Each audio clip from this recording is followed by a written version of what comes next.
ఓం నమః శివాయ, శ్రీమాత్రే నమః.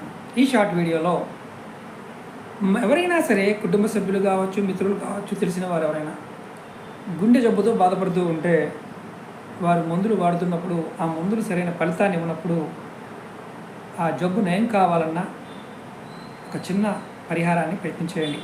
ఇది గురువారం నాడు ఉదయాన్నే సూర్యోదయానికి గంట ముందు ఎక్కడైనా అరటి తోటలో కానీ ఇంటి దగ్గరైనా సరే గెల వేయని అరటి చెట్టు, అంటే గెల రాకుండా ఉన్న అరటి చెట్టు దగ్గరికి వెళ్ళి నమస్కారం చేసుకొని నీరు పోసి చెట్టుకు ఉత్తరం వైపు ఉన్న వేరుని తెచ్చుకొని దాన్ని అష్టద్రవ్యాలతో దాన్ని శుద్ధి చేసి అష్టద్రవ్యాలతో శుద్ధి చేయాలి.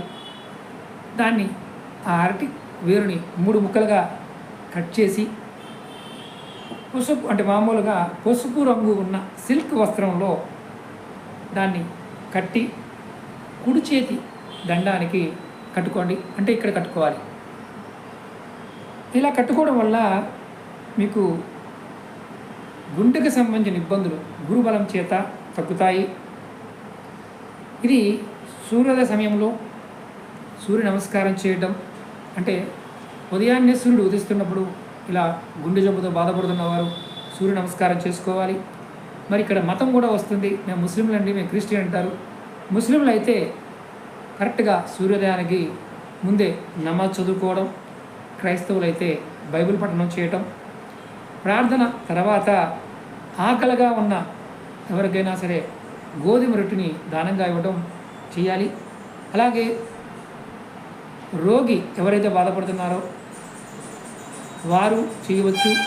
అలాగే ఈ పరిహారాన్ని ఇంకెవరు చేయవచ్చయ్యా అంటే రుణ బాధలు, సంతాన బాధలు, సుఖం లేకపోవడం, విద్యలో విజయం లభించకపోవడం, ఉద్యోగాల్లో అభివృద్ధి లేని వారు కూడా ఇది చేయొచ్చు. దానివల్ల రోగాలు తగ్గుతాయి, రుణ బాధలు కూడా తొలుగుతాయి, సంతానం కలుగుతుంది, సుఖం లభిస్తుంది, విద్యలో విజయం లభిస్తుంది, ఉద్యోగంలో కూడా అభివృద్ధి కలుగుతుంది.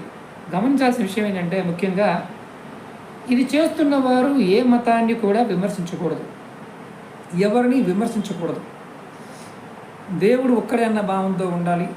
అలా ఉన్నప్పుడే దీని ప్రభావాన్ని పూర్తిగా చూడగలుగుతాం.